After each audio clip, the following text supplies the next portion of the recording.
Hi, Daily Dosers. My name's Kip, and we are wrapping up our series here on the Sermon on the Mount, where we hear the Lord's Prayer. And so we're in verse 13, and a little parenthetical or asterisk to this is in your version, verse 13 of chapter 6 may end with, but delivers from evil. And in some manuscripts, that's the reason, depending on the translation, it may end there. Others may continue on and say, for yours is the kingdom and the power and the glory forever and ever. Amen. And that's the part we're going to look at today. So don't be surprised if you get to 13 and you don't find that part. It'll be down in the footnotes at the bottom. Some manuscripts include it, some don't. And so therefore, depending on your translation, you may see it or you may not. But here's what it says. It's just that. For yours is the kingdom and the power and the glory forever and ever. Amen. And in this summation of the Lord's Prayer, is he's teaching us and instructing us on prayer. And this then is how you should pray. We get this interesting little ending. And I want to take you back to something that the hearers might have recognized, because it would have only been about 1,000 years prior when King David himself was praying a very similar prayer. And as Jesus ends his Lord's Prayer, it would have rung true because they probably have heard this prayer before. And if we go back to 1 Chronicles chapter 29, we're at the end of King David's life as his son Solomon is about to build the temple, and David himself gives of his personal gold and silver and then implores the assembly to also give to the building of God's temple as he's blessing his son. He says here in 29, and David the king said to all the assembly, Solomon my son, whom alone God has chosen, is young and inexperienced, and the work is great for the palace. And so as they're going to build the temple, and then David, as they all bring forth their offerings to go, here, I give this back to the Lord because it came from him to help build his temple. David then gives this prayer before the assembly, and it goes like this, which is a bigger version of what we just heard. It says, therefore David blessed the Lord in the presence of all the assembly, and David said, blessed are you, O Lord, the God of Israel, our Father, forever and ever.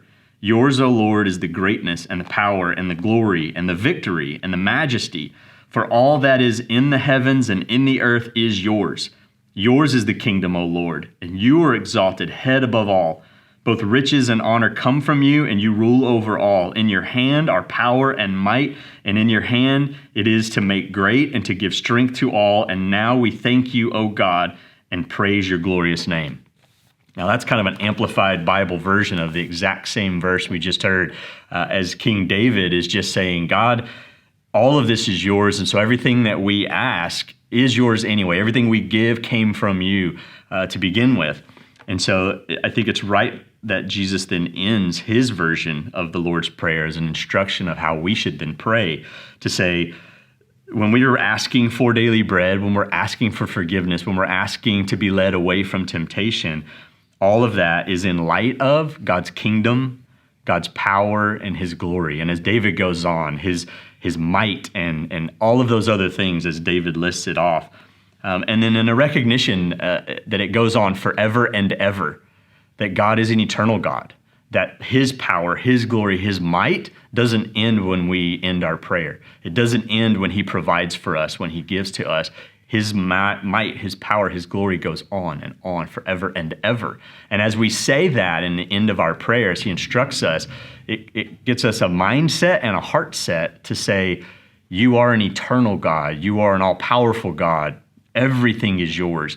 You deserve all the glory. And so really, as we wrap that prayer, whatever we just asked for, before we finish our prayer and turn and walk away or go about what we're doing, it's a recognition of who God is. That everything we asked for, he's capable of giving, and everything that we asked for is for his glory and from him, and everything we have is the result of that. And then he finishes with amen.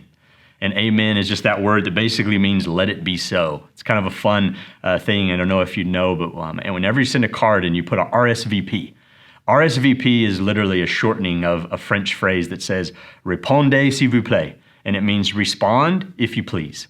And amen is basically that RSVP to God. I send you an invitation to react in light of your power, in light of your glory. And we're basically saying, when we say amen, we're saying respond if you please.